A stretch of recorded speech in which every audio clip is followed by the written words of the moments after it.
Trump unleashes debilitating trade wars.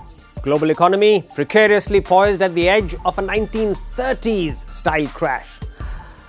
Ordinary people's heads are spinning with such hyperbolic headlines in the global press. But can President Trump convert his trade war into a surgical strike instead of a scatterbomb hurting him and the free world? Since NAFTA was approved in 1994, the worst trade deal ever made by any country, I think, in the world, America has lost nearly 1/3 of its manufacturing jobs. Do not worry, we are starting on NAFTA very soon. It was President Richard Nixon, another maverick, who changed the world in February 1972 with his Shanghai Communique, recognizing Taiwan as a part of one China and yanking an isolated China into the global mainstream, away from the Soviet Union's communist embrace. And boy, was that maneuver successful. Deng Xiaoping, China's legendary leader, almost brutally extracted economic surpluses from the Chinese people in the first couple of days of reform. That's in the 1970s and 80s. Number one, from tillers. Peasants were ruthlessly evicted on a paltry compensation, and the land was sold to foreign investors to build factories and world-class infrastructure. 2. From labor. Wages were kept artificially low, creating super profits in the hands of factory owners. 3. From savers. Interest rates were suppressed, thereby transferring surpluses from individual savers. 4. From consumers. By keeping the Chinese currency, which is the renminbi, undervalued via a government fiat, consumers were forced to pay higher prices for imported goods, while exports to America and the rest of the world were subsidized. Foreign investors were able to buy Chinese assets at artificially low prices, giving the Chinese government a permanent chest of hard currency to play with. Now, after he had extracted those surpluses from the Chinese people, Deng played his masterstroke. He combined a Soviet-style extraction, which I've just described, with a leaf from Japan, opening China to foreign trade, travel, influences, and investments, unlike the isolation of the Warsaw Pact countries.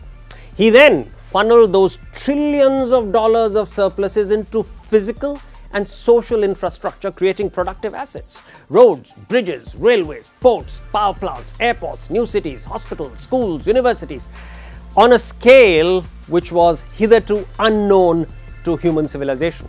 In my book, I've called it the escape velocity model of infrastructure creation. That is, a country invests its surpluses so aggressively and so rapidly that it escapes the gravitational pull of lingering low growth. Instead, it discontinuously leaps onto a higher trajectory of growth, income, and wealth creation. America also gained big time through China's growth mayhem. Cheap Chinese imports fueled an American consumption boom through the 90s and the early noughties. And as China used its hard currency trillions to buy American treasury bonds, those were liquid and safe haven investments for those trillions of dollars of reserves, US interest rates fell to their lowest point ever. And that triggered an amazing rise in asset prices in America, stocks and real estate. It was an idyllic world, and that was too good to last. It did not. 3 things went wrong. American prosperity entered an unreal bubble that burst in 2008 as capitalist greed, excess, and fraud created a toxic balloon. China proved to be an evil, untrustworthy global citizen, reportedly accounting for nearly $250 billion of US intellectual property theft every year.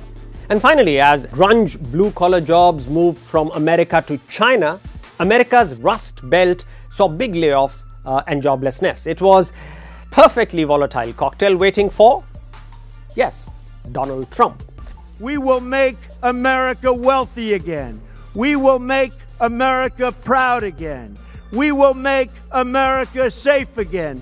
And yes, together, we will make America great again. For his polarizing message of whip China, force Asian marauders to pay for stealing our jobs, and make America great again.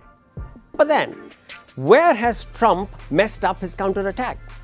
He should never have pulled out of the Trans-Pacific Partnership or the Paris Climate Accord. He should have strengthened trade alliances with the free world, from NAFTA to EU to Australia, Japan and India.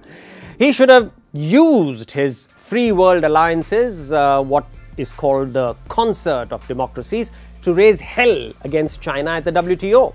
And under the cover of that righteous din, he could have attacked China with a few hard-hitting exceptional tariffs. He would have gotten away without creating today's bedlam. Perhaps there is still time if President Trump gets free from tweeting and sacking colleagues. You're fired. You're fired. You're fired.